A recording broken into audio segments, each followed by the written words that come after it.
So, yeah, great. So welcome. I'd like to welcome you all to this meeting here. And more people will be joining us, dropping in, I think over the next few minutes, but I'd like to get started right away.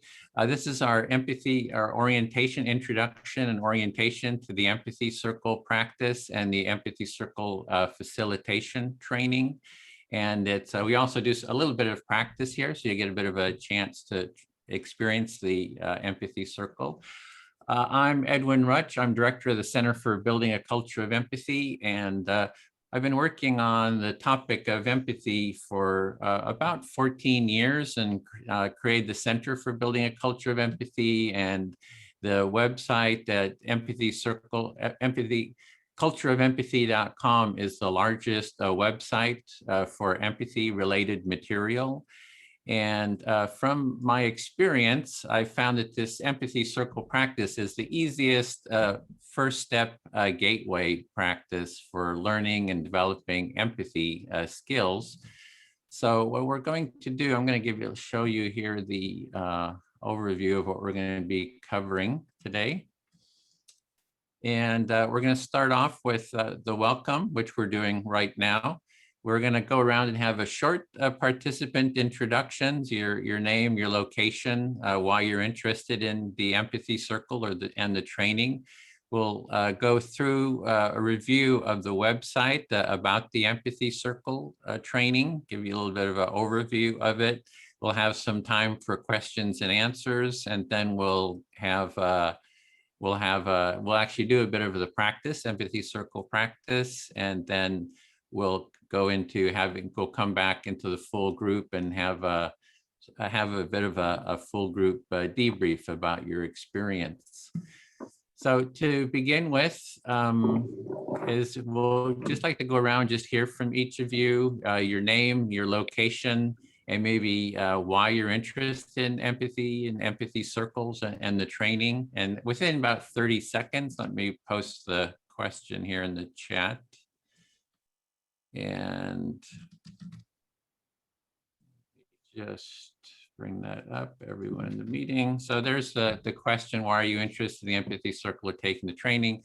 And I'll model that. I'm Edwin Rutch, and I'm in the San Francisco Bay Area, and I'm really trying to promote the Empathy Circle because I think it's the easiest first step gateway practice for learning empathy. And I'm just going to spread it around the world so that every person in the world is able to take part in an Empathy Circle and to be able to facilitate one.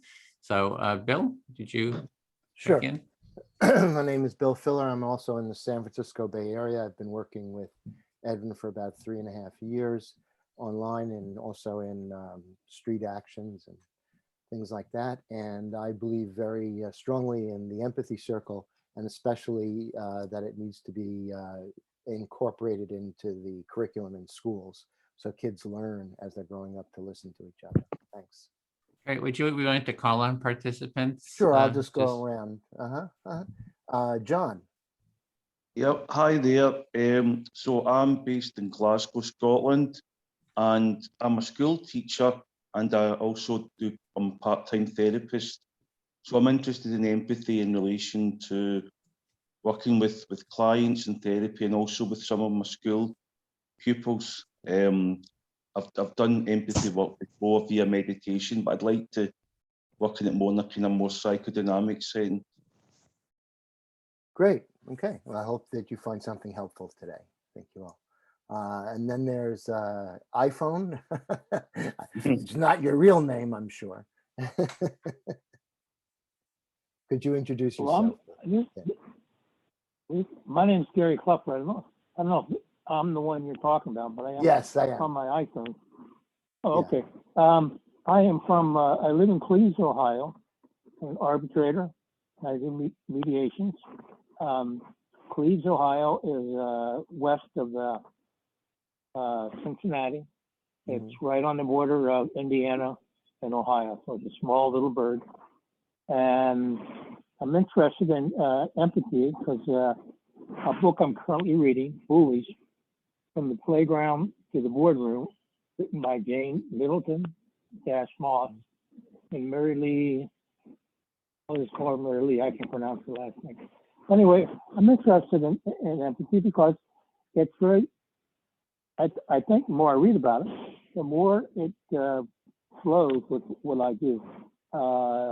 Doing hearings, I think it's necessary for mediation, but it's for arbitration. It makes allows me to really get inside the head of the parties advocate to make sure they don't get out of line. And that's just a combination of knowing the rules as well as being able to read their mind as best I can. But that's why I've been participating. Great. Thanks and welcome. Great to have you. You can call me Gary, though. Oh, Gary. Okay. You can change your name on the thing. Okay. Alta Gracia, if I'm pronouncing that correct.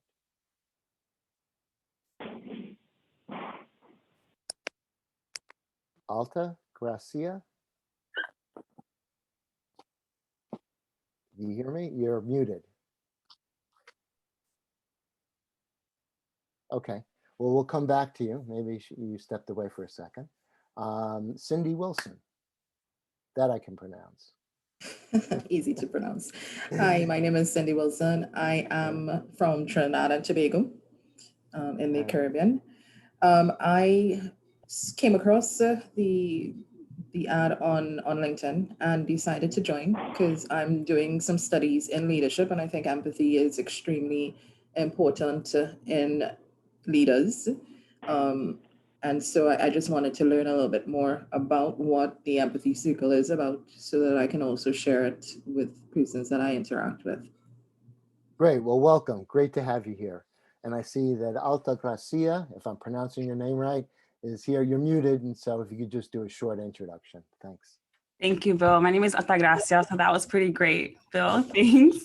I am from New York City, currently based in New Jersey, and I'm a consultant. And one of the critical components of the work that I do is facilitating very critical conversations, uncomfortable conversations, because a lot of the work I do is about challenging bias, racism in the workplace, and building spaces that are more equitable and safe for all persons, no matter their background. And it feels like empathy is a real important place to start. And so I'm just really excited to see what it means to have an empathy circle, because I facilitated like healing circles, community circles. So I'm really curious about what this, I guess, form of a circle means and how it may differ from others that I've tried in the past. Great. Well, welcome. Great to have Thank you. you. Hope you find something helpful. I think you will. Yvonne Duncan. Hi. We're just introducing ourselves. Yes, that's right. If you look in the chat, name, location, Okay. why you're interested. Okay, my name is Yvonne Duncan. I am in Philadelphia, and I am interested in empathy circles because I will be a school counselor, and they do restorative practices at the school I'll be working at. And I just wanted to get better at actively listening and demonstrating empathy. Great. Well, just let you know that the empathy circle is can be used as a basic entree to those restorative practices. So you can build skills and experience with students that way, and then do the restorative practices. So anyway, Jaden. Hi, my name's Jaden. I'm from Greenville, South Carolina, and I am on the planning committee for an event on unconscious biases. So I do believe that empathy is the key to dismantling implicit biases and and harmful beliefs. And I'm excited to see what this is all about. Okay, welcome, Jaden. And Paricia, if I'm pronouncing that right.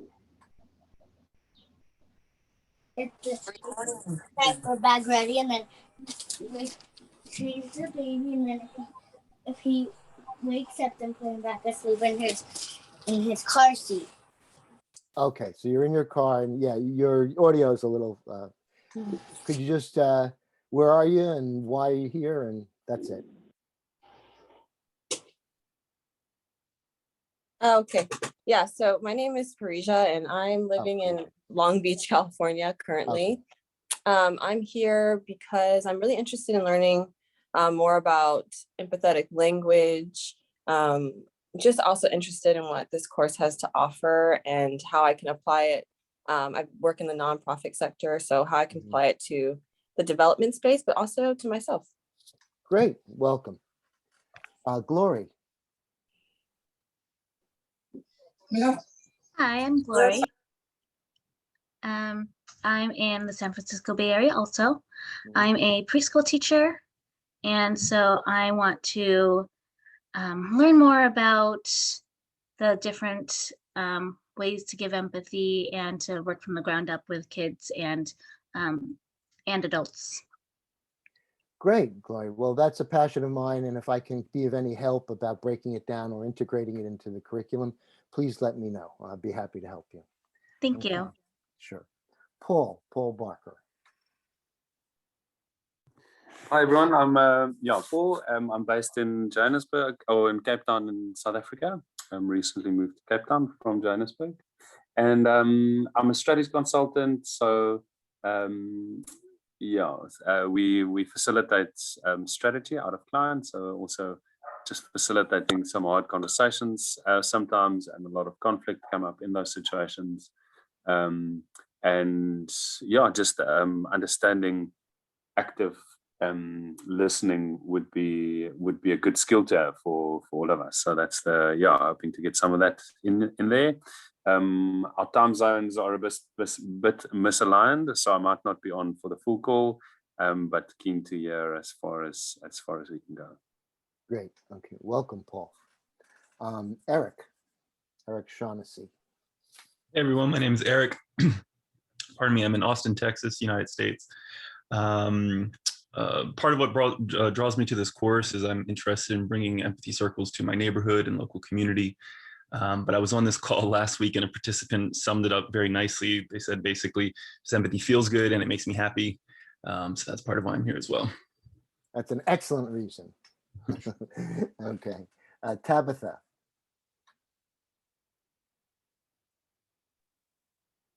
Hi, I'm Tabitha.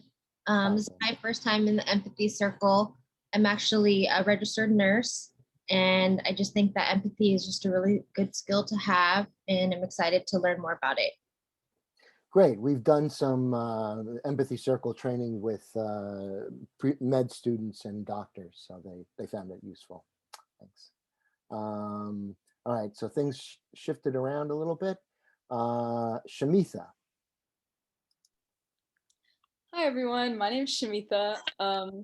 I am from around Louisville, Kentucky. I'm interested in empathy circles because I am the leader of a youth-led national nonprofit that's centered around mental health, and we focus on improving that through communication and connection. And of course, empathy and empathy circles and talking about all that is really important to that. So I'm just here to learn about how to bring empathy circles and all of that into my organization and through the work that I do. Great. Well, welcome. Mina. No, doesn't look like Mina's. Are you ready to introduce yourself, Mina? You're muted. I'm Mina Gurman, and I'm from Dover, Delaware. I'm a mass comm professor at Del State University. I deal a lot with students, and I figured I could use this in my work. Great. Well, I hope Thanks. it's helpful. Great. Sure. Thank you. Sarah. Thank you. Hi, my name is Sarah Noble. I am based in the U.S. in Milwaukee, Wisconsin, and I am a social justice advocate who does a lot of, I lead a lot of leadership development work, and I do that work with other social justice advocates, and so I'm here to learn and support, their healing and wellness as they, do the most powerful and some of the hardest work in our community. Great. Well, it's great to have you. Mohit. Good evening, everyone. I am Mohit Arora. I'm from India, and currently I'm calling from city Bhopal in state Madhya Pradesh. And this is my third consecutive empathy circle. And my reason for joining Empathy Circle is simply that it makes me happy, and I get a lot of opportunities to talk to different people. That's it. Thank you. Great. Welcome, Mohit. Good to see you again. Marion. Good evening, everyone. I'm Marion from Nairobi, Kenya. I am a customer care specialist, and I would like to learn more about empathy so that I can apply it on my work, daily to day work. Thank you. Sure. Well, welcome. Great to have you here. Lindiwe. Hello, everyone. My name is Lindy Makon. You can call me Lindy if Lindy is difficult. Okay. I'm calling from Allen, Texas. I am a student with the Chicago School of Psychology, and I'm a counselor in training. So I really want to practice to improve on my empathy and make the difference between sympathy and empathy. Thank you. Oh, great. That's an important distinction. Yeah. Okay, Rosalind Witten. Hi, good evening, everyone. I'm calling from Cape Town, South Africa. I'm an organizational psychologist, work a lot with talent assessments and leadership development. And I just love the work with emotional intelligence. And when I saw this empathy circle, I was very, very intrigued to hear more about it and learn more about how I can incorporate it into my work as well. So lovely to meet everyone. Yeah, great to have you here. And something shifted on Jaden, if that's right. Did you speak already or not? Jadin? I did. Oh, you did. Okay. All right. I think that's it. I'll turn it back over to Edwin. Okay. Well, thanks, Bill. And let's see. I see somebody trying to get back in. Somebody was out and they tried to get back in. So what I wanted to do next was review our website here. This is the course, the Empathy Circle Facilitation Training course. So the Empathy Circle is a simple process for mutual empathic listening. We usually have 4 to 5 people in the circle, and I'll review how to do it. And it's sort of a standalone. You can just take part in an empathy circle, but then the training is how do you facilitate an empathy circle? So I'm going to share our training website, and that's the link. I put the link into the site, but you don't need to go there now. I'm going to do a screen share of it. And I'm going to just go through and just show you what is involved in taking part in the actual training. So this is the website. This was a previous cohort. And you can see this is module 1, consists of 5 sessions. It's a 2.5 hour for each session. It's an open source empathy training. This is like, if you're familiar with the open source model for software, et cetera, development, that we're trying to spread this. Let me just mute somebody's making a little noise. You could mute. We're making this publicly available, so you can help design and host and co-develop and promote the training, and you can actually use it. Once you learn how to take the training, you can actually use it and start training others. So we're really just trying to spread the empathy circle practice as well as the training practice as widely as possible. Because we just feel that if everyone in the world just learns this simple gateway practice, it just contribute to greater well-being. And also the trainers are doing this for that same reason, just to spread the practice and to spread empathy. And our overall goal is to build a more empathic society. And so there's no cost to take part in the training. You can donate if you wish, so there's some links there on how to donate. We have these Empathy Circle Facilitation Training Intro Cafes, and that's what we're doing today. We have one on Monday and on Saturdays. And these are just intros to the training and a bit of a practice. So you can click through each of these links to learn more, go into greater detail. I'm just going to give a little, quick overview here. To take part in the training, we ask that you've had experience with the Empathy Circle. You've done at least 2 empathy circles, and taking part today counts as one empathy circle. You can also just click the link here, and it gives you instructions for how to hold your own empathy circle. So you can just hold some with family and friends. So you don't, you can just hold some on your own. That counts too. As well as there's a list here of upcoming empathy circles that we're hosting, and a lot of other people are holding these circles around the world. And so you can go check in with them, take part. And the time commitment, just wanted for the training is this module 1 training is 5 sessions, 2.5 hours for each session. We meet once a week. We try to get about 22 participants, 22, 23 participants in a cohort that takes the training together. And between each session, you'll have an empathy buddy call with someone in the cohort, because we're trying to create a community as well. So you have a half-hour empathy buddy call, so that you sort of practice your empathic listening with them, and you meet someone else every week, connect with someone else every week. So that adds half an hour, as well as we ask that you try to hold an empathy circle with family and friends, and that can take an hour or 2 per week. So that you can see that. So, and you can click through, and has more on the time commitment for taking the training.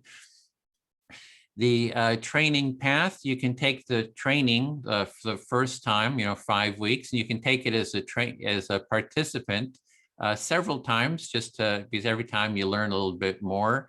But then you can also become a trainee, which is that you start helping presenting the training. So you can take that several times to the point where you can become a trainer of it, and team up with others, and actually start bringing the training to your own community as well. So we're just really trying to spread that. And so it's more than just learning how to facilitate an empathy circle. It's also how you can train others to become facilitators. Our cohorts are, you can see here, cohort 12, that's the cohort 12 series, which is what we're doing right now. We meet every Saturday. We probably will start the training July 17th or so. It depends once we get 22 participants for the cohort. And otherwise, on Mondays, we have a cohort that's starting on July 19th. So you can click through, find out more about that cohort, on how to sign up. And you can scroll through the site. This is our previous cohort number 5. We're up to about, cohort 13, 14 now. And you can see each of the sessions, gives you a little bit of an overview of what we do in each session. So you can get sort of a sneak peek of that. There's a bunch of references to the different things we cover. We talk about a culture of empathy. So it's more than just learning the empathy circle. You're also learning how to create a more empathic culture with your family, friends, community. And we just have a vision of a larger vision of just creating a more empathic society, global society. And then there's instructions for how to take part in the empathy circle. If you click through there, well, I'll show a 6-minute how-to video in a minute, but there's a 9-minute how-to video, and then a more in-depth 25-minute video of how to take part in an empathy circle. And we have, facilitator support and, challenges lists. And so just a lot of different resources here. And if you scroll down, you can see the empathycircle.com. Here's some more resources, the Culture of Empathy website. Bill mentioned doing street actions. What he was referring to is the empathy tent. It's a tent that we take out to public places and offer listening out at the street level, and also conflict mediation. And there's so you can just check the website that has the info, each of the sessions. You can check through, see the previous cohorts. So we have all of our previous cohorts list here, and the participants. You can just kind of scroll down, and each of the sessions. So there's just a lot of different material, and it's all here on this website. So I just wanted to quickly just zip through this overview of what's involved in the training. And I'll just open it up to any questions. Just raise your hand or click the hand button here. And if, yeah, I can't remember your name. It says iPhone on your phone, and you're muted.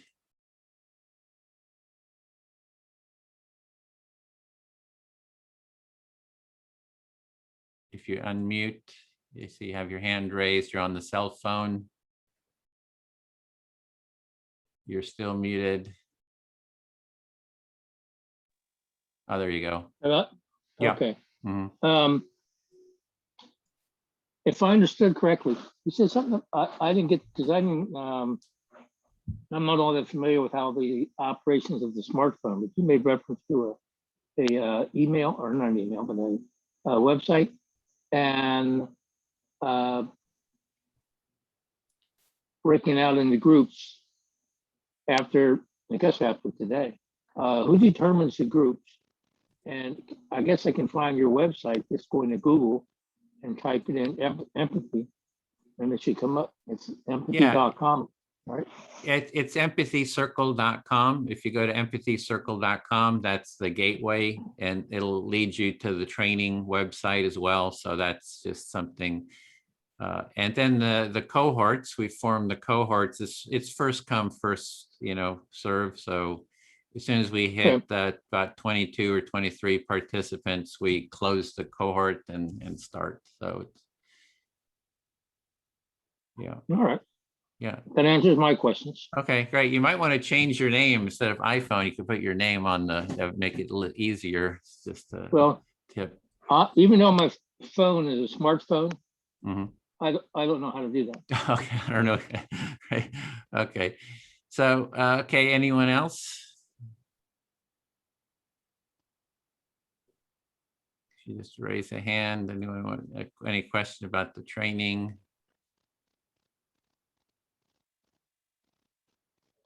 Okay, then in that case, I will so I'm going to show a 6-minute video on how do you actually take part in an empathy circle.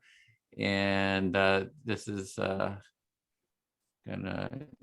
open this up here. So these are the instructions, and it'll just be, it's a short, like I said, we have different versions of this. This is sort of the minimal version. So this is the how-to. I'm Edwin Rutch, founding director of the Center for Building a Culture of Empathy.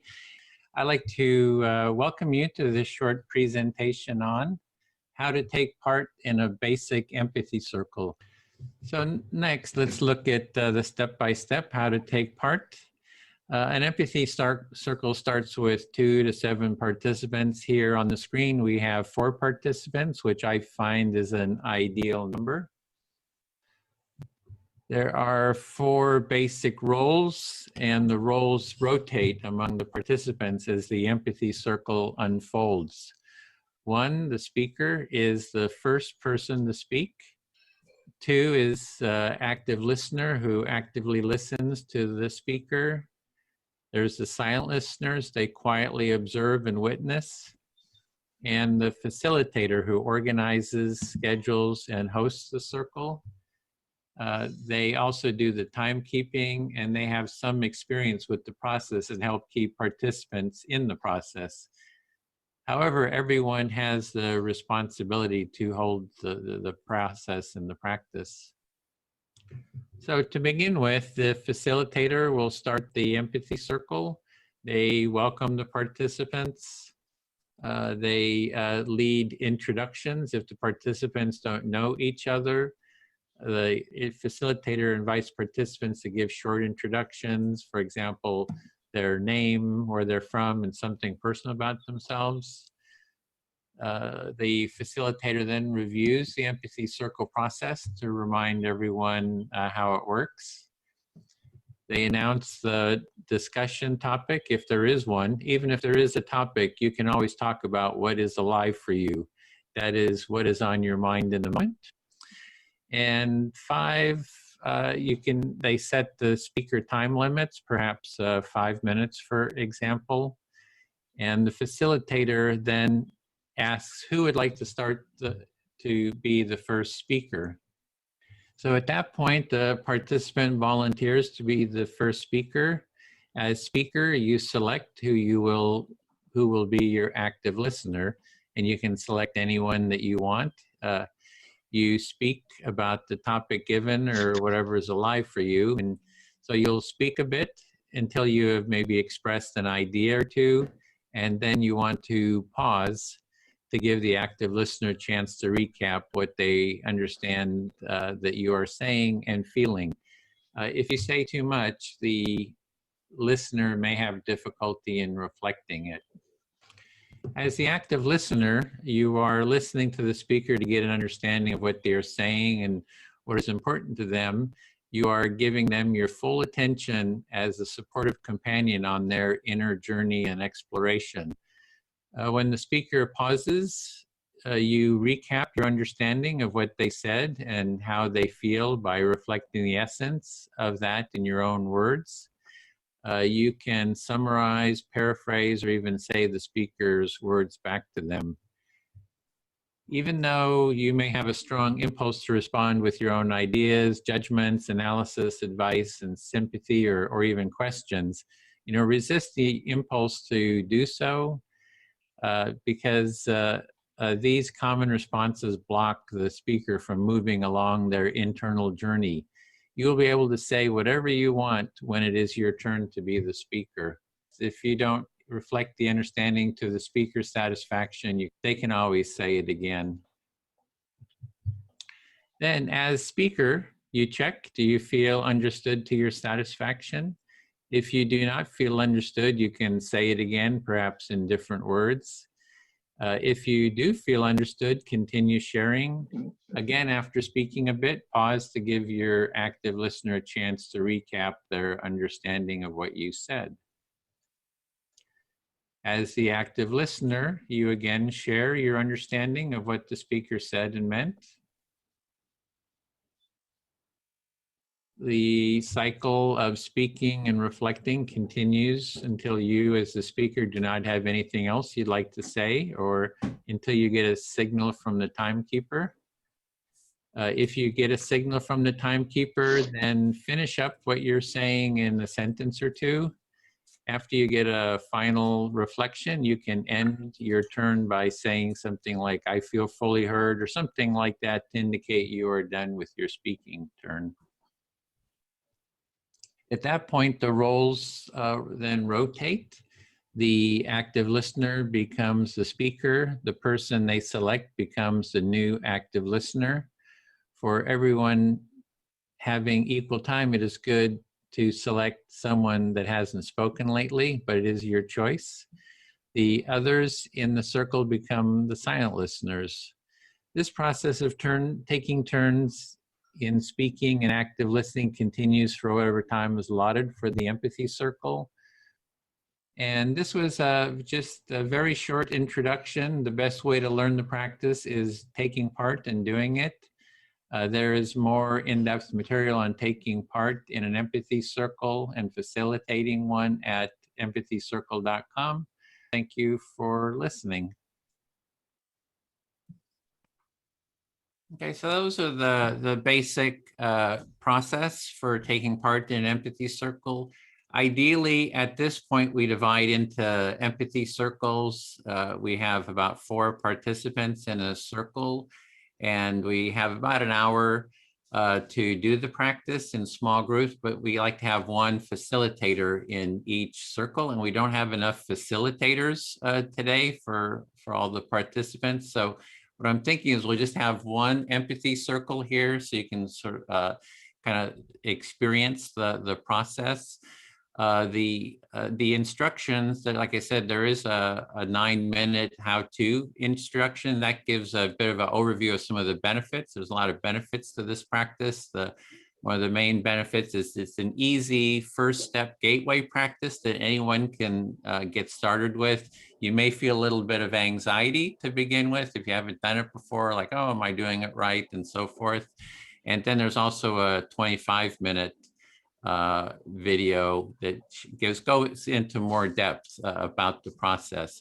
So what I'm thinking is we'll just have, let me post the question here for so our topic is, why are you interested in the Empathy Circle and taking the Empathy Circle training, or anything that's alive for you, anything that you would like to talk about?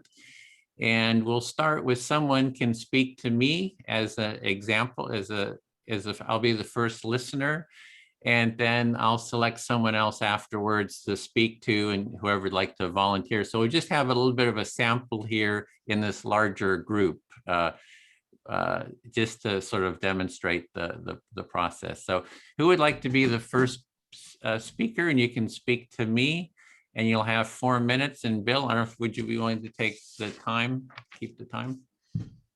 So who would like to speak first? Just raise your hand and I'm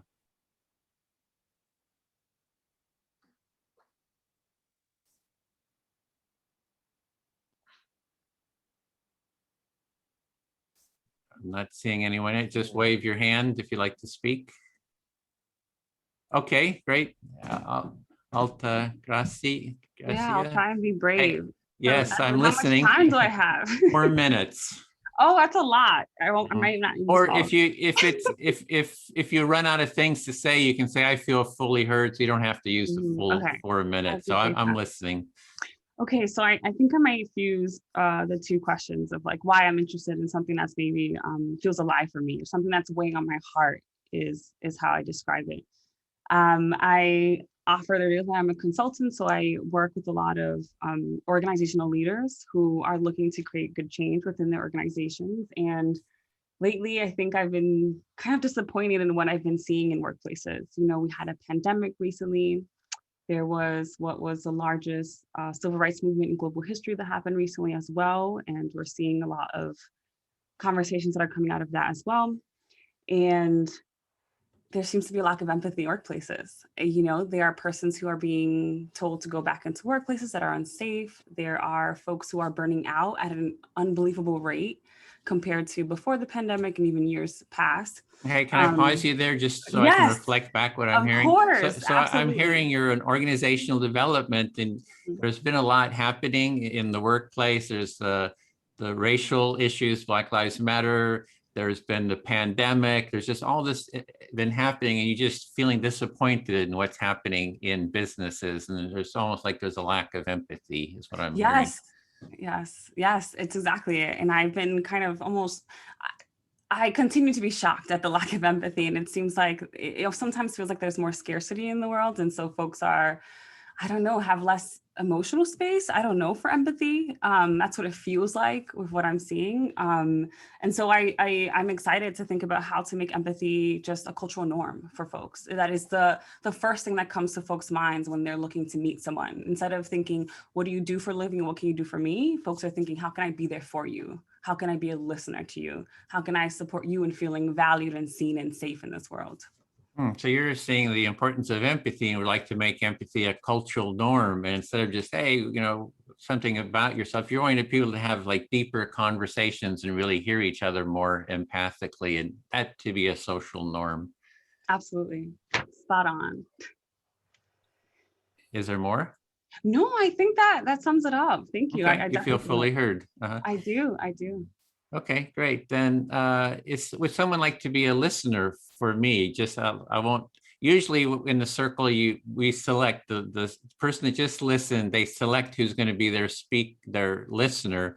But I'll just choose someone who would like to volunteer. Is there someone who would just raise your? Mina, I'll do it. Mina, you'll listen. Okay. Yeah. Then so I'll speak to you, and yeah, I'm really thrilled about the turnout here. A lot of people have seen this on LinkedIn, so I'm really excited about so many people, coming to this call. So really grateful for everyone showing up. So you can just reflect back what you heard me say. Oh, I'm glad you organized. No, that becomes me speaking. I'm glad you're feeling grateful about and proud of yourself for this off. And I think that what I just heard about the importance of empathy, that's really the goal here, is to make empathy a primary social value in the world. So I think to have empathy circles in the schools, in the workplace, and for these sort of be it these racial discussions or whatever kind of polarizing discussions there are, I think that the empathy circle is a really good container for holding those. So I'm what glad did you? this is a good container. So what did you hear me say? I heard you say that all over the world this is happening, and that people should approach each other with empathy. And these circles could be like a container, like little groups that hold this. That's what I heard you say. Yeah, and this week I'm going to be doing an interview with Daryl Davis, he's African American. He went and started listening to the Ku Klux Klan because the Ku Klux Klan is like, there's this racial. It's like he didn't understand, like, why does the Ku Klux Klan not like me? Why are they judging me? And so he went out and actually talked to them. And actually, in the process of empathizing with them, he sort of befriended them. And then he had like 200 members of the Ku Klux Klan left the Klan because of that empathy that they received from him. So, yeah. That's a great thing. Yeah. So can you reflect back what you heard me say? Well, okay, when I say it's a great thing, that's kind of editorializing, right? So right. That's really hard for me not to editorialize. So, or to agree or disagree. It's more to hear what you're saying. This is it's really hard for me not to editorialize and say, to teacher me, well, this is a really great example. But that's not empathy. Right. You just reflect back with the story that I just shared. If you just reflect that back, what did you hear me say? I was talking about Daryl Davis. Yeah. Okay. What I heard you say is that Daryl Davis' experience of going to the Ku Klux Klan as an African American really touched you and made you understand empathy better. And I'm doing an interview with him next week. So I'm excited about that. We're going to have a discussion. So you're excited about the discussion that you're going to get to interview him. Exactly. So I feel heard. So now you can select someone. Perhaps you could select Bill, since he's experienced. Okay. He can. Okay. Yeah. Bill. I'm going to mute myself, Bill. You're. Oh, no, you don't want to mute because you're the speaker. Oh, I'm the speaker and you're the listener. That's right. So go ahead. I'm ready. Happy to listen to you. Happy to listen. Well, I'm really glad that I was able to do this. And this is kind of like a new thing for me because I tend to live in my own thoughts a lot. I tend to spend a lot of time in my own head. And by doing this, I get to actually relate to another person. So you're kind of excited. This is a little different modality for you because you usually do editorialize. And so this is a different experience and it feels good, kind of like something refreshing, I sense, if I'm correct. Yes. Now it's real hard for me not, as I say, like to validate the other person like in class and the editorializing. But okay, so in this process, this is really something new to me, to just hear what the other person is saying and effectively not comment. If I comment, I'm just paraphrasing back what they said, but I'm not reacting. And that's really new thing for me. But I'm willing to learn new skills. Right. So in your training, you've learned to, validate and give people, feedback and things like that. And so now you're not doing that. And so you're sitting and experiencing it and letting it kind of sink in. It's a different experience. It's very different for me, yeah. So I guess I really have to stretch myself to do this. Well, you don't. If you really feel heard right now, you can. Of course, I'm breaking the rules right now. And that's it. But you do have 2 minutes if you have something, or if not, you can say, I feel fully heard for right now. I feel fully heard for right now. Okay, great. All right. A lot of people coming in. What do you want to do there, Edwin? I think we should lock the room now, not bring in Okay. new people. But if there's, you can get a volunteer. If someone would like to be Right. your listener, just so Right. they. Okay. So would someone like to be my listener? I Oh, wish Mohit. to be a business. Oh, great. Oh, great. Mohit. Yeah, Mohit and I have been in a circle before. Great. All right. So I think that this is very important. And I believe that even with people with a lot of psychological training, this is something new because it's also experiential. And I'll stop there. You feel that this empathy circle is different from other psychological trainings because it is an experiential training. Right. And one way that I characterize it is that there's something going on. There's the cognitive, there's the words we say, but it's also the feeling. And I believe that the feeling of having someone, a stranger, let's say, being willing to listen to you for 5 minutes is a very, very powerful emotional experience. I'll stop there. You believe that having feeling of some stranger listening to you for some time is really a great feeling. Right. And I was a special education teacher for quite a bit while. I worked in as director of education in a hospital for suicidal adolescents, and also very intensive work, kids who were in danger of going to prison or being removed from their homes. And the job that I saw was to become a real person to that child, to that student. Not just another talking head, not just a authority figure, but a real person. I'll stop there. Okay, you were in a special education field and you are working in a hospital where you had your work with such patients who had suicidal intentions, and you really wanted to be a real person, not just an institutional person, not just another speaker. You wanted to be a real person there. Right, I know. And I realize as I said that I sound like Pinocchio. But but what I found is that when a child felt heard, the violence went down precipitously. In other words, it was a profound change. When they felt heard and they felt that, oh, I can use my words in order to gain some control over my environment, it was a game changer. I'll stop there.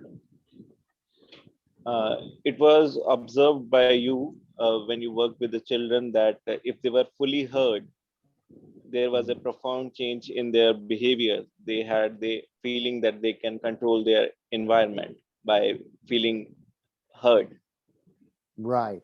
And I believe that if we can start to teach this practice in school, because it's not just teachers and counselors who are doing it, but kids who can learn this simple practice and then do it for each other, we can really change the world. And you firmly believe that if we introduce this practice in schools, that if the children have feeling that they are fully heard, this can really change the world. Right. And the important thing is that the kids can do it for each other. That's the game changer. What the game changer is that kids can do this practice for each other, and in a way they can bring a change. Thank you, Mohit. I feel fully heard. Thank you very much.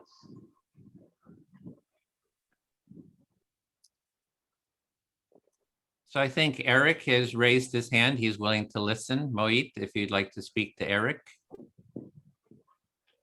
Yes, I would love to be. Shall I start? Yes, you may not see him because you're on a cell phone, but he's there. Okay. This is my third empathy circle, and I'm love to join this empathy circle. I eagerly wait for Saturday to come and clock to hit 10:30 p.m. Indian Standard Time so that I can join empathy circle. I stopped there. I heard this is your third Empathy Circle, and you were so excited to join that you're actually eagerly waiting for the clock to hit for it to be time to start. Exactly. I feel that Empathy Circle is my window to world. I get opportunity to meet new people, listen to them, and Empathy Circle has made me interested in people and has brought positive changes in my personality. I heard that the Empathy Circles actually act as a window to the world for you. You're able to meet new people and have conversations, and it's actually had a positive impact on your personality. Yes, I feel that joining Empathy Circles had made me a better listener. It has taught me importance of listening to others, not just listening and then paraphrasing and summarizing. And when we summarize others, we paraphrase that, we understand them better. And that's what the definition of empathy says. Its ability to understand and share feelings of others. So I heard that Empathy Circles have made you a better listener, and not just a better listener, but it's also helped you be able to paraphrase or respond back what you heard, which gives people the actual feeling of being heard, which is like the core part of what empathy even is. Exactly. And I repeat this again and again that joining Empathy Circles make me happy. And I'm thankful to the facilitators that they have created such a platform free of cost. And I'm very excited to explore what next. And one thing I understand is one of our facilitators said this last time, that it is a very basic technique, but it takes a lifetime to master this technique. I heard you're grateful for the Empathy Circles. You're grateful for the one of the core things is that it just makes you happy, and you're grateful to the facilitators for organizing this, particularly free of charge. You're excited to see what comes next, and also you were recalling how one of the facilitators last time had said that empathy is this practice is a simple practice, but it takes a lifetime to master. Exactly. And just as one of the facilitators told that this is very important to bring such cultures among school children, so that they learn from very beginning that how important it is to be empathetic to one another, and ultimately that can bring positive change in our world. And as one of our participants also said, that there is a dearth of empathy in our culture, in our world today. I heard you're just reflecting on the importance of children, particularly school children, like knowing the skill, being able to empathize with each other. Like that's going to be a big part of what changes the world. Another observation which I want to share in this group is that how diverse professions are available today. Some of the professions I heard it for the first time in this group only. And I want to thank technology that has given us this opportunity. I am getting to talk to people across the world. People are joining from Nairobi, some are from US, and as far as from South Africa. And I am calling from what we call a third world country called India. And we should all be thankful to technology for that. Wow. So you're reflecting on how there's so many diverse careers. You've even heard on this call some careers you've never heard of before, and also reflecting on how technology has allowed us in this moment to connect with people from so many different countries, and you feel really grateful about that opportunity. That was also the time you may not see it if you're on a cell phone, Mohit. Thank you. I feel fully heard, and I thank Edwin for thank my listener for listening so patiently. Thank you. Thank you. Okay, so as several people have dropped out, so we have less participants, and this is very participatory. We really want as many people to have experience as possible. So we can have 2 circles now. So and that would be 7 per circle. So I created another room for you, Bill, and with 6 participants. We're going to go in, we're going to have about 35 minutes in the room, then we'll come back and debrief. So one group will stay here, and then the other group will be with Bill. And so you'll have more chance to actually take part, to practice. I was in such a large group, not everybody gets to speak. So, yeah. So, okay, and you're in this group, Eric, so you'll select who you'd like to speak to next. Great. And so do I just select it on my own, or do I wait for a volunteer? Now you can select on your own. Yeah, because it's in someone that hasn't spoken. Yeah, it would be good. It goes to Cindy. Would you be willing? Of course. Awesome. All right. And Edwin, you're keeping time, is that right? I'm keeping time. Yep, I got the time. Oh gosh. So what is on my mind right now is something that Bill mentioned. You mentioned it last time. This idea of when he frames it as children, but I extrapolate it to all people feel heard, the actual need for violence reduces dramatically. And there's something about that belief or that frame or that truth in my mind that resonates so deeply with me. Yeah, it feels like a tuning fork almost, like in my system. So what I'm hearing you saying is that the whole concept of empathy and persons feeling heard really, really resonates with you very deeply. You know, the idea that just by being heard, persons feel a reduced need for violence is really kind of coming to the forefront for you. Mm-hmm. Yeah, I have a belief or a worldview that violence is it's like a last resort for people to get what they need. And for a lot of people in a lot of situations, myself included, not knowing any other way to try to get your needs met except resorting to some kind of violence or aggression on any scale, really. Okay, so what I'm hearing you saying is that you really think that aggression and violent behavior is really like the last resort that people would usually take. It's like when you feel like you have no other option to get what you need, you may resort to violence, and being heard kind of really does kind of alleviate that. Yeah, so I think what's exciting to me about empathy as a practice, particularly like a structuralized, systematized format like this, a practice, creating that space of an empathy circle or similar modality, giving people, again, I forget who mentioned it, but an experiential opportunity, or like an actual embodied experience of the space opening up from, like, I don't have to resort to my kind of instinctual reactivity to try to get what I want. There's actually more space in the world. There's more like abundance for me to be heard and be more creative in the way that I get my needs met.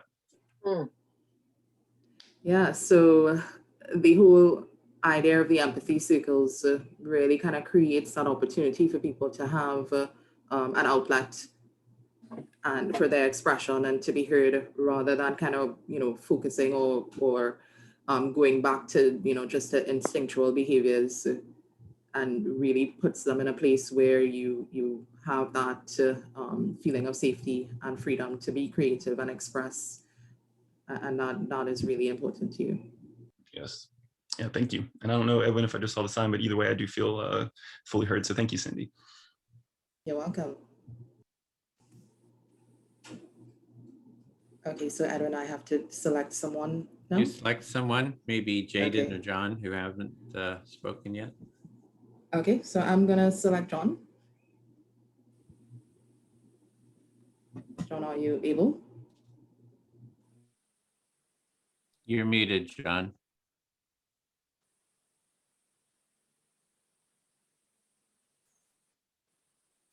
Speak.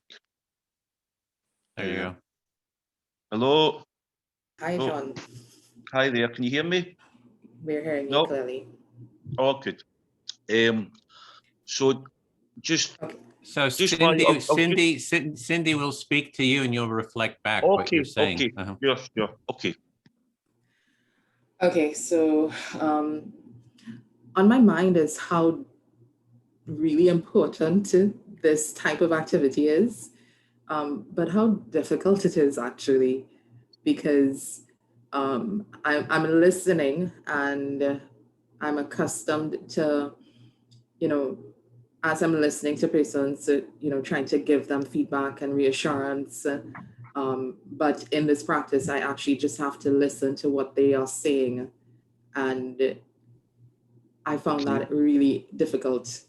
So if I can just reflect on the first bit of what you're saying, you find that this practice is very important, but you think there's a lot of difficulty attached to it, and even for yourself, you're finding listening and can reflecting back can be challenging.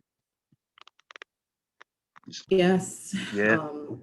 I'm an HR professional. And, Sorry, a what professional? human resources. So human resources, sure. Yes, human resources professional. And I deal with people every day. I work with people every day. I have to, interact with persons and understand their issues and work with them to help them in an organizational context. And you would think that after so many years of being in that type of profession and having so much interaction on a daily basis with people, and I think that I'm empathetic, but I'm realizing now that I have some work to do. Right, so you work in human resources and daily you're working with people and you're listening to people, and you would think you would be at a certain level, but even with all your years of experience, you still feel that you have work to do, there's things to learn. Agreed. And so part of the reason why I joined this session today was to experience what an empathy circle is and see how I can infuse that into my daily work and daily life with my children and in my organization, to help us all be better at interacting and really caring about each other. So you've joined the Empathy Circle because you wish to improve your work and your job, but also to improve relations with your family and to find out more about empathy and how you can make it work in these areas. Thank you, John. I feel fully heard. Thank you. Now it's your turn to speak, and perhaps you could choose Jaden. They Sure. haven't spoken. Are you there, Jaden? Just checking, making sure. I am. Okay, there you go. Hi, Jaden.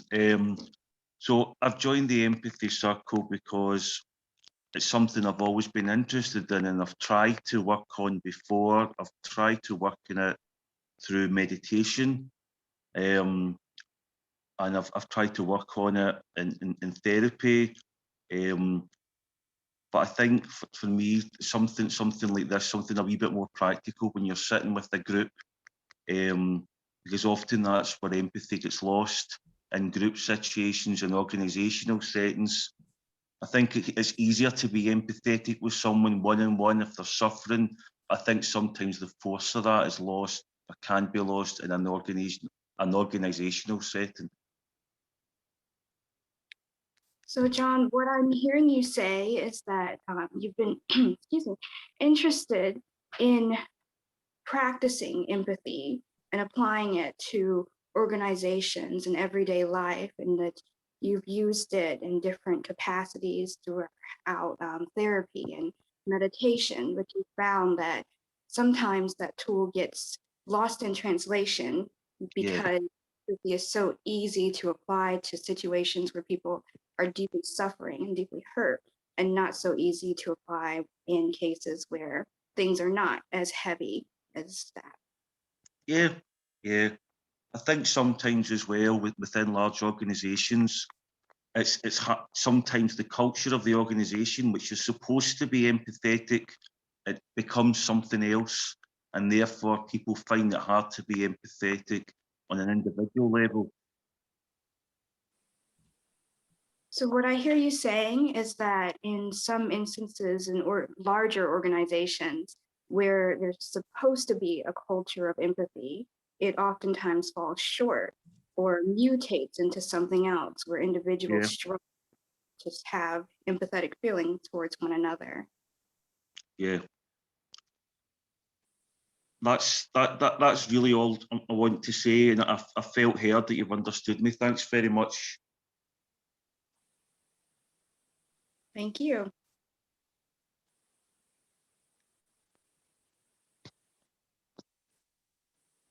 So it's your turn, Jaden, to speak. You select someone to speak to. Okay. Has everyone spoken already? Altagracia hasn't listened yet. Okay, well, Altagracia. Happy to listen to you, Jaden. Thank you. So as I got to share briefly during the introduction period, I'm interested in empathy and empathy circles because I'm doing some work with unconscious biases. I've had the honor of serving on a committee for a conference that's going to be addressing unconscious biases in different capacities. And I just believe that this is a beautiful resource to teach people and provide them with the tools to practice empathy, which is a really, really powerful tool. That's beautiful. So Jaden, I'm hearing that it seems like this work of empathy and empathy circles feels like something that's really going to resonate in the work that you're invested in right now, which is unconscious bias, right? And it seems like you're going to be able to apply this to even some of the experiences that you'll be engaging in very recently, including a committee that you'll be a part of, right? Is a committee that I heard you say for a conference that is focused on unconscious bias. This is really kind of just resonating what you're doing in this current time. Yes, this is such a beautiful opportunity and a beautiful group. As expressed by some speakers earlier, empathy really is a lifelong process. It's not, a benchmark that you reach and suddenly you're there. So I'm excited to practice and continue to implement these practices into my own life as well. That's lovely. So you're, it seems like you are appreciating the beauty of this group, the people you're meeting, and also this experience. And it seems like you also recognize that this is a lifelong journey, and you are so ready, Jaden, to engage in this lifelong journey, it sounds like. Yes, I feel fully heard. Thank you. Thank you for sharing, Jaden. So you're up again, Altagracia. So you select whoever you would like. We're just going to keep going for another about 20 minutes. Shall we go in the order we started in? You can mix it up a little bit, so it's good. I'll choose John. John. Yep. Yeah. How you doing? I wasn't afraid to speak again, so I'm like, where do I go from here? But I actually chose you, John, to speak to because I think a lot of what you said, a lot of what was said in this space really resonated with me, but I think there was a way in which you communicated what you are discovering within your, within organizations that really resonates. And, I think I've shared earlier that I'm finding this kind of disappointment again in what I'm seeing in workplaces and wondering just what is it going to take for empathy to be the thing that folks really are committed to, and when will folks put things like empathy treat it as if it were a commodity, or treat it as if, maybe that's not the word I'm looking for, but treat it as if it was the priority, and it's like, and notice that it's more important than profits. So I'm thinking about that. Yeah, I absolutely agree. And what you're saying is resonance with some of the things I was saying. So I work with I've been a special needs teacher. I work in special education. I do therapy also, but a lot of my work's in special education. And it's John, you just want to reflect back. You're just wanting to reflect back. You can add your own later when it's your turn. To speak again. Sorry. John, no, you got it, John. Sorry. So what you were saying was you resonated with some of the things I was saying, and you work in organisations, and you could see, and it was sad how sometimes profit is like the bottom line, and it's not some of the other things. Mm-hmm. Yes. And something else that's resonating a lot in this moment too is the importance of vulnerability, and also like how a culture of empathy can also go in hand with a culture of vulnerability, right? Because I'm recognizing that even being in this space, the ability to be able to listen actively also comes with like the practice of me being in the vulnerable position and being comfortable with my vulnerability so that I'm more comfortable with other people's vulnerability as well. So you're relating this to being in a position of vulnerability, maybe, you know, and being in the passive position as the listener, you're exposing yourself in some way. So do you want to say any more about that? There was one more thing, and I guess I'm thinking about like when people aren't capable of being a part of this kind of process, what happens, and the impact on folks who haven't been able to be a part of empathy circles or haven't had the time or space or even the community to do that, what happens? And, you know, does that mean that someone has been, you know, it's almost like, I feel like being a part of empathy circles is like nourishing a flower, you're watering it. And so if you haven't watered that flower, you're not watered for a very long time, what happens? And how do you get from someone from being in a place of feel like they've never been able to be heard or being in a space where they can hear others to being in a space where they are ready and engaged and can be engaged in a process like this? So that's something else that's sitting in my heart. So you're very interested in the process of this and you're relating it to maybe people that have never had this opportunity to see how they can move forward and how people can progress and learn. Absolutely, John. Thank you so much for listening, and I feel heard. Thank you.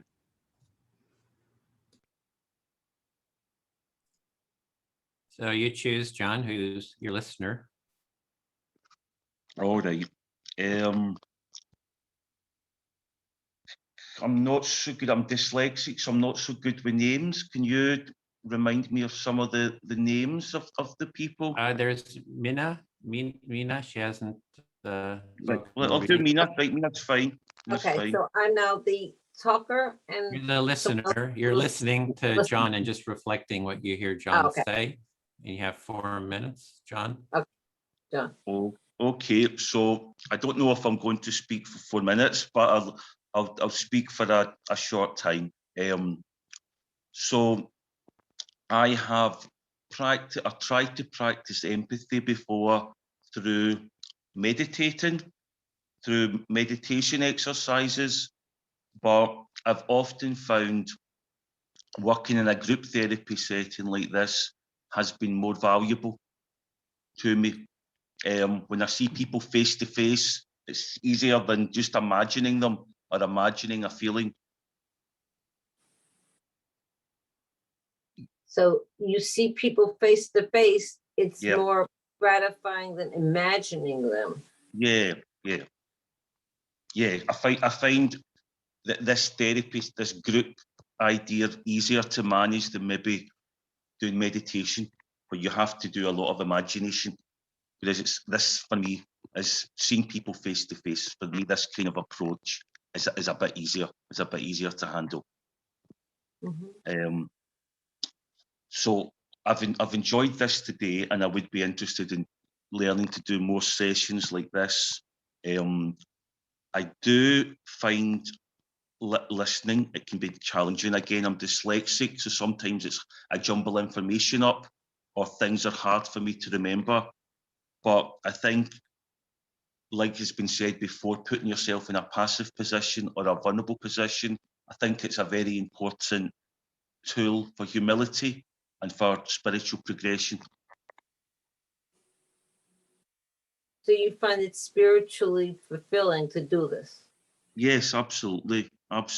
Because as has been said, it's not all about me or my ego being satisfied. It's about putting my attention onto someone else to see what their needs are or to see what their pain is.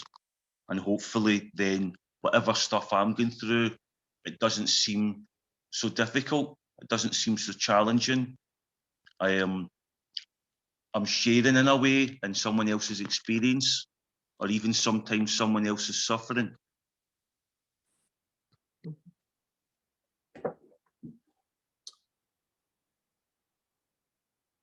I want to say, so this is very good for you. That's the validation part. That's not the.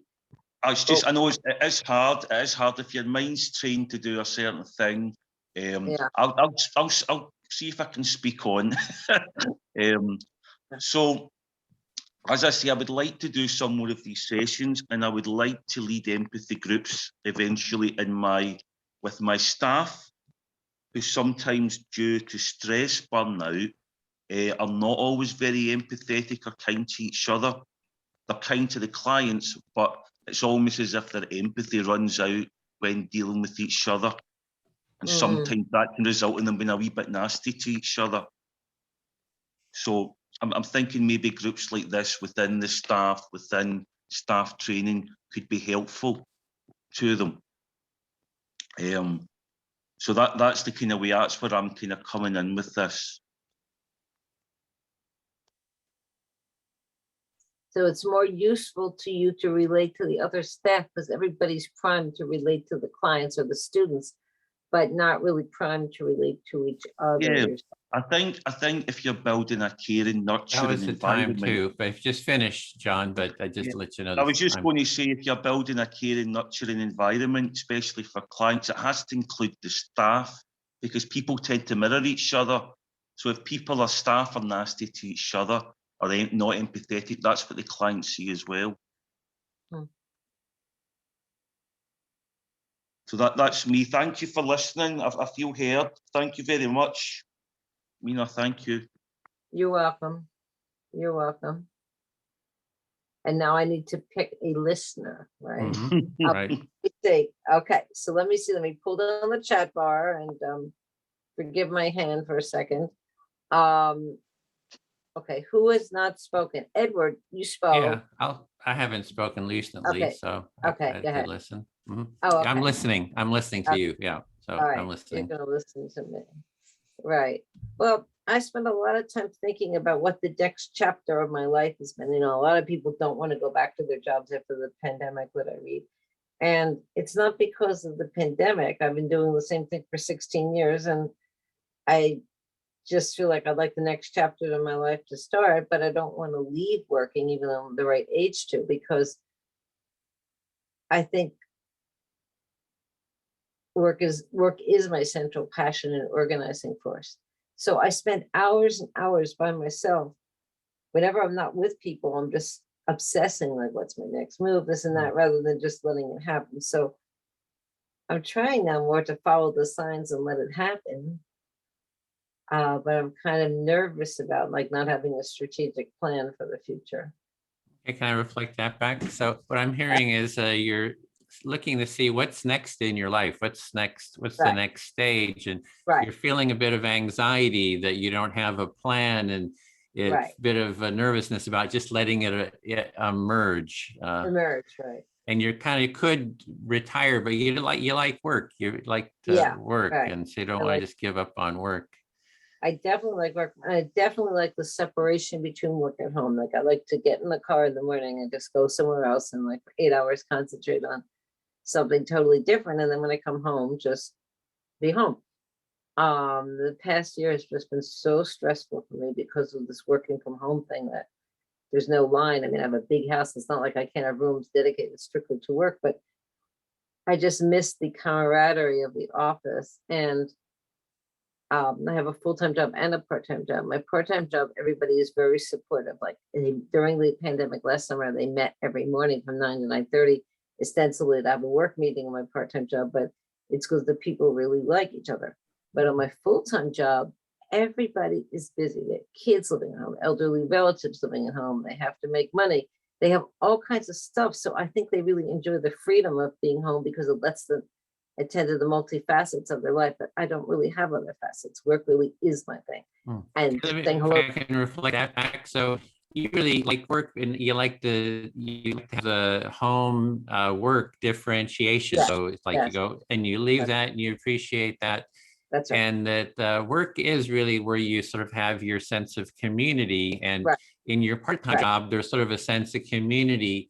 But in the other job, it's everybody's got their stuff they're doing, and it doesn't have that community aspect. It doesn't have that community aspect. And so like I'm looking forward to going back in the office and seeing these people, but knowing that they were so distant and uninterested in each other during this hiatus makes me feel very distrustful of them. Like they don't really care. They could be out tomorrow if somebody gave them a better offer. They don't really care. They're there thinking about their child, or it's like, I don't think I really trust that they're really there for me anymore, because why haven't they called all this time? And when I call, they just do perfunctory 10 minutes and then they're gone. So I kind of feel even though I sort of suspected that on my full-time job, I'm kind of disappointed that they don't want more to do with me. That they were happy to schmooze with me when I was in the office, but they don't really want to have that much to do with each other. They Yeah, just so want. I'm I'm kind of hearing that you don't. If I just, sorry, you're the work environment doesn't seem like there's a real community, that people are sort of off on their own. You try to reach out and connect, and they just perfunctory talk. And so and that was the time too. That was the 4 minutes. So yeah, okay. So okay, then I'll speak to I guess Cindy. Sure. Okay. Yes, I can't remember who it was, but somebody, let me hit the start button here. Somebody mentioned bias or unconscious bias. And one thing with the empathy circle, the process of the empathy circle is just reflecting what someone says. I think sort of helps address bias. So what you just indicated is that the whole process of participating in the empathy circle helps us understand and maybe process our own unconscious biases. Yeah, and bias for me is judgment. Like when we judge people, that's sort of a bias. Instead of just really empathizing with each other and hearing each other, we have sort of some kind of a judgment of the other. And in the empathy circle, when you listen, you just listen and reflect back what the person says. So I think that sort of reduces the judgment. Okay, so participating in the empathy circle helps to reduce judgment, because you're really just focusing on what the person is saying and not the underlying things that you may be thinking about them, but you're really emphasizing and focusing on what they are saying. And then when it's your turn to speak, you can be as judgmental as you want. You can say whatever you want, right? But your judgment and what you're saying is met with empathy. And I think that helps transform judgment by it being heard. When people have maybe judgments and their judgment is heard, it tends to help overcome that judgment, it seems to me. Okay, so even when you have the opportunity to speak, and even if you're being judgmental, you're actually met with empathy, which is transformative and works to reduce your inclination to judge as well. Yeah, so we do mediation, and we have the political left and political right come together in these circles, and there's all this judgment and this anger. But when people start hearing each other, they start seeing the humanity of the other person, and then I think that's what sort of gets past judgment, is when we can really see each other's humanity and say, oh, at the essence, we just have these common feelings and needs, and so that sort of helps create that common humanity. So humanity, the ability to listen to others and really hear what the other is saying and really see the core of the individual as a human being rather than as an opposer or as opposition, through the empathy circles gives you that opportunity to see people and to be seen as well. And that really does take away some of the judgment, because you're realizing that you're dealing with another human being. Exactly. Yep. Yeah. And then the other part is how to bring empathy into an organization. And I think it's holding a lot of empathy circles, for everyone to sort of get the practice, and also to be doing it at home with your family. So having as many environments and as much practice as possible with the empathy circle, I think can transform an organization. So providing the opportunities for people to really practice in the space of the empathy circle in the organization as well as in the homes is what you believe is going to be really transformative and allow more empathy to kind of shine through. Right, and that's maybe where leadership is to lead this in an organization. I think that would be leadership, because I know that's your interest. Yeah, so you're saying that it's kind of the responsibility of the leadership in the organization to really step up and push this type of thing forward. Yep, that's my time. I feel fully heard. Okay, great. Okay, so I guess I will speak to Jaden. Hello. Hi. Okay, so Edwin kind of pointed to my interest being in leadership. And I think Arthur Garcia said it before, you know, organizations focus a lot on profit. And so you think about the money, the financial aspects, but the focus is not on the people who actually make up the organization. And that is a real problem that we're facing right now, because even with you know, all the shutdowns of economies and so forth, companies are really thinking now about how they can come back and regain profits that they would have lost out on during times of shutdown. But we also really do need to focus on the people. So I'm hearing that you're particularly interested in leadership. And in that capacity, you've seen where organizations have fallen short of humanizing the people that are working for them.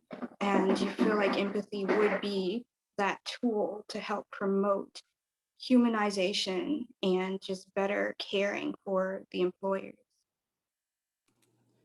Yes, and I think that as we've all said, when people feel heard, and especially in an organization, when you feel that your organization sees you and hears you and really understands what you are going through and how your full life is being impacted, that you're able to come to the organization as your full self and contribute in a way that is beyond what anybody could have really imagined. So I'm hearing that when organizations are able to holistically appreciate their employees and fully allow them to bring their whole selves into the workspace, then the employees are better able to do what they came to do and to contribute beyond even that level. Yeah, because you no longer have to put on a mask, because you know we all walk around with these masks on. Everybody's dealing with something in their lives, some hurt, some trauma that nobody else knows about, and the opportunity to be heard can help a lot of people work through those things. So I'm hearing that you're recognizing that everybody has something happening in their lives, some level of hurt or pain or trauma, and that by empathizing with individuals, by creating that space for them to be fully heard and fully known, that you're better able to work together. Thank you, Jaden. I feel fully heard. I just want to mention Eric hasn't had a second turn yet. But it's your choice to choose whoever you wish. Okay, well, Eric, you're up for it. Absolutely. Great. Okay, well, I am a student of psychology, and I'll be wrapping up my undergrad degree in December. And looking forward, I'm planning to begin my master's in counseling. I am particularly interested in victim advocacy, and I feel one of the key components to being an advocate is active listening, being able to give the person that you're advocating for not simply what you feel they need to have, but what they also feel they need to have. I heard you're wrapping up your undergraduate. Agreed. And you're moving into to counseling, but particularly focused in victim advocacy. And you see a really key component of victim advocacy is empathy, or like really listening to the person you're advocating for, so you can be very clear on what they actually need, not just what you think they need. Yes. And as Cindy addressed, everybody's going through something on one level or another. And so coming in with that perspective, I feel will allow me to be more effective in my role, where I am suspending my judgments and not imparting my own worldview into what they're going through. Mm. So you agree with Cindy that it's, yes, everyone is going through something, and really like anchoring into that, you believe like allows you to suspend your judgment, that it's like, that everyone's going through something. Yeah. Well, I feel fully heard. Awesome. Thank you. Thank you.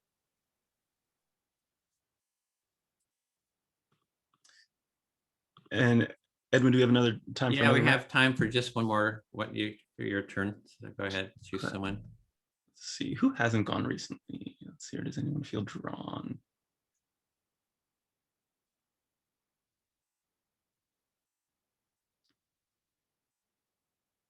Alda Garcia. Yeah. Awesome. Thank you. So let's see. Checking in with what feels alive right now.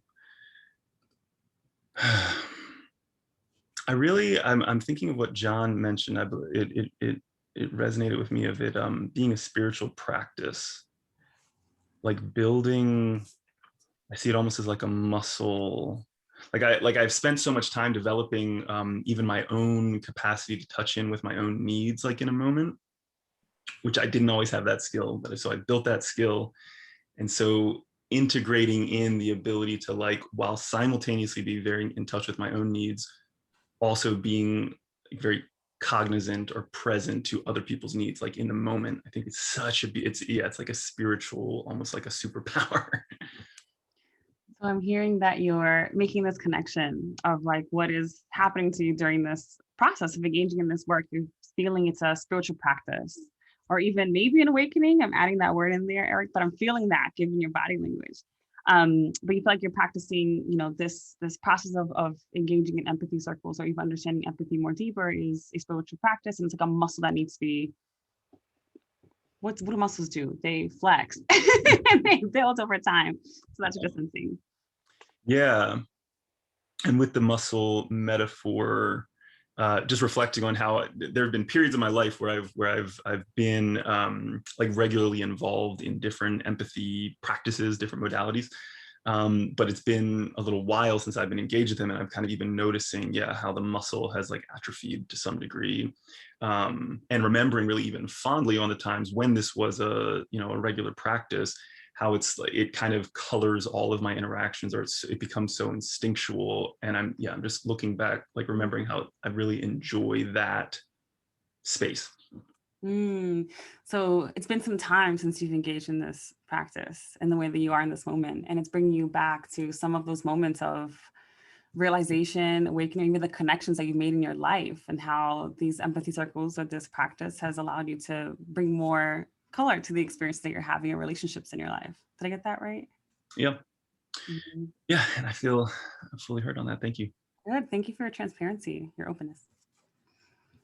Okay, so we only have about a minute or so. So I want to thank everyone for taking part in this circle. We're going to go back to the full group. Actually, I'm going to close the rooms here, so they'll be coming back. So we'll have a moment to debrief. But I want to thank everyone in our circle for sharing.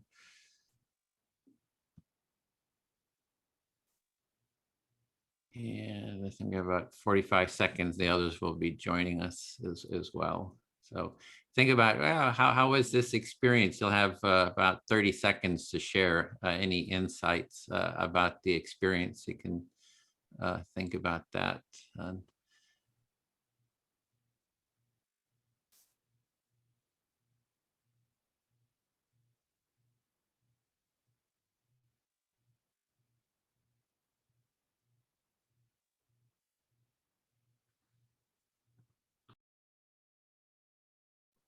Okay, here they come.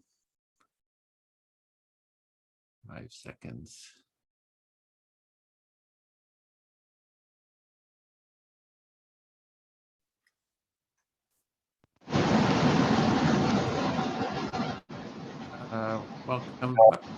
Welcome back, everyone. Getting a lot of feedback. If you could mute if you're not speaking. Yeah, there we go.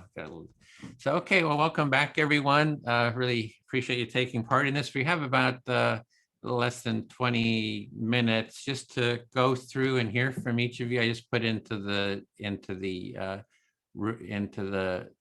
chat here to take 30 seconds, maybe 30 to 1 minute to share any learnings or insights from the Empathy Circle. So we'll just go around and to share. Perhaps Bill, you would start and then call on people. Sure, I'd be happy to.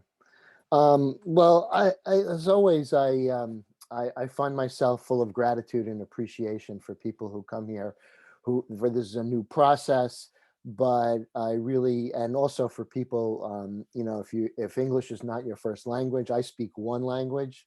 I just really appreciate your bravery and your dedication and trying to make the world a better place. So I'm just, my heart is full right now, so I'm feeling very good. John Hasty, you're muted, John.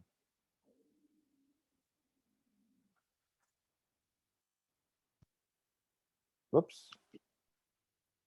John, you're still muted. You went away now. There you go. Try speaking. Hi, can you hear me now? Yes, we can. Yeah, okay. Thanks for the training. I enjoyed that. I enjoyed meeting people.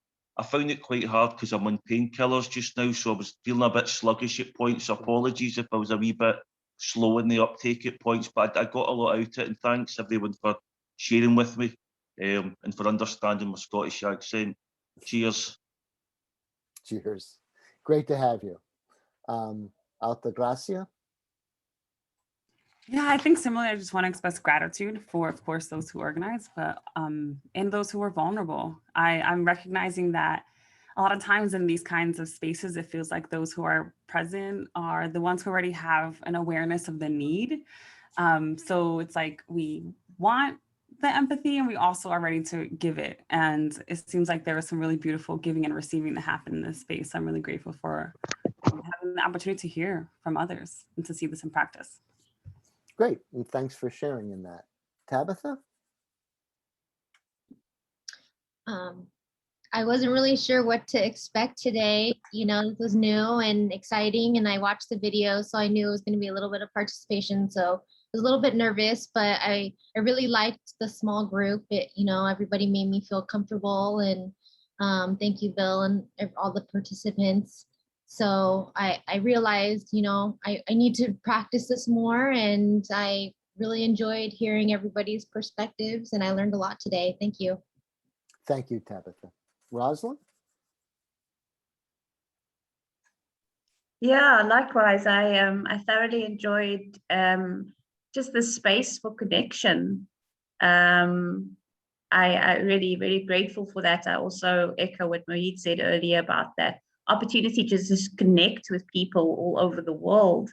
And we really make the world feel so small, when it's now almost just past 9:15 in South Africa at night, but the fact that we can connect real time. And I think this is such powerful work. I just absolutely love this initiative. I would love to roll it out in my communities, in schools, in organizations here in South Africa. So thank you so much. Great. Well, if we can be of any assistance, we'd love to be of assistance. Yvonne. Thanks, Paul.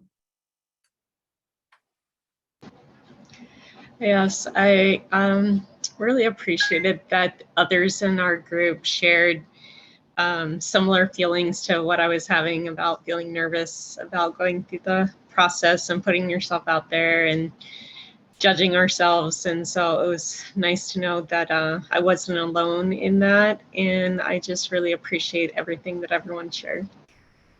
Great. Well, thank you, Ivana. Thanks for coming. Parisia. Yeah, I'm just reflecting on how I think when I showed up, I definitely wasn't at the level of vulnerability that I feel like I'm in now after Yvonne and Mohit and Tabitha listened to me. And I'm feeling similarly, as you expressed, full and really excited to bring this to work so I can like feel excited to go to work again. Great. Well, thanks for coming. Let's see. Cindy. Hi. Okay, so I want to thank the facilitators here today, as well as the participants. I really just wanted to get an understanding as to what an empathy circle was all about. I think that it is a really great thing and a great tool. And hopefully I can do some work in sharing this possibility with others so that they can feel seen and heard. Yeah. Great. Well, we really appreciate your contribution. Jaden. Yes, I'd just like to extend gratitude to the curators of this awesome event and to all the participants. This has truly been a wonderful experience. One thing that thoroughly resonated with me is that empathy is a lifelong journey. There's never one point that you reach to arrive.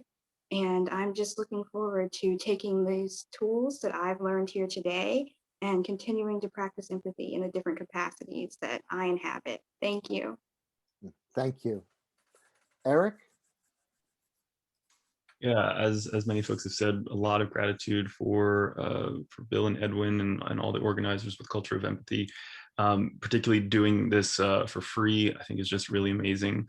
And I'm also just feeling excited by seeing all the different participants who are kind of in different lines of work, approaching creating a more peaceful world from a lot of different angles. That just is filling me with a lot of joy. Great, Eric. Well, thanks for participating. Mina. Mina? Yeah, I'm here. I'm glad that I've done this. It was kind of hard for me at first, but I'm going to stick with it. I don't quite follow the next steps. Like you come next Saturday, or how does it work? I don't fully follow what we're supposed to do next. I'm sure Edwin will describe that. Yeah. Okay. Okay. So that's, I'm just happy to be here. Okay. Yeah. Thanks. All right. And Mohit. You're, there we go. Hello, everyone. I'm also having the same feeling. I'm also thankful to you all for organizing this. And my takeaway from today's session, I'm really impressed with Mr. Edwin's effort that he could convince somebody to leave Ku Klux Klan. So that convinces me more for being joined with this circles.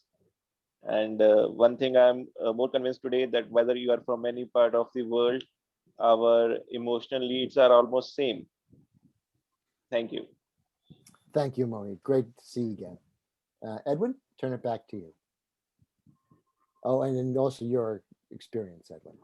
Okay, everyone went? Okay, great. Yeah.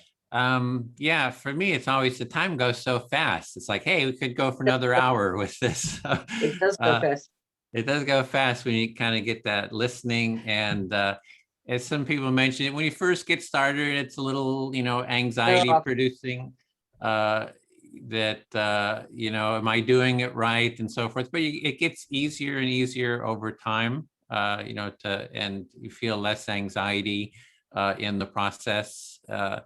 The next steps, which is we hold these intro cafes on Saturdays and Mondays right now. So you can join us Monday for another one. We'll be here next weekend as well.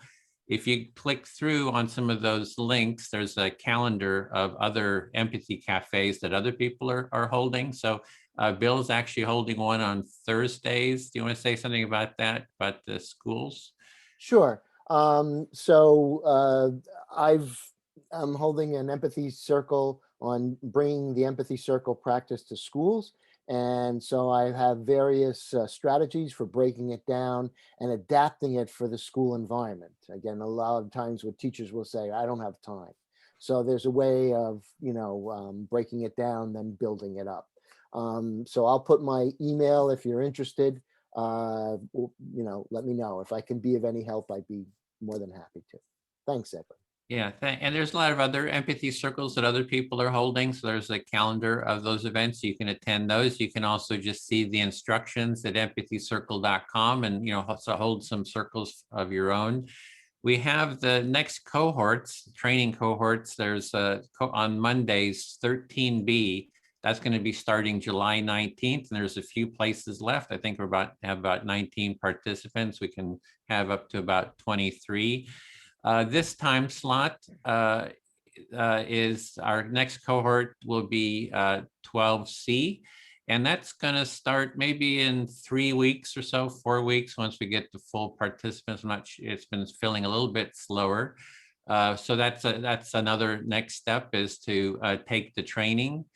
And also, just to stay in contact, I'm going to put this link in. This is the feedback form. So if you're able to click on that form, that link, it says, please fill out the empathy training orientation feedback form.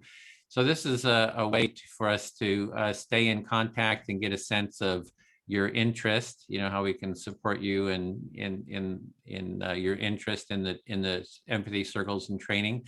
So you can fill out your email. If you can bring that up, just type in your email and add your first name and today's date.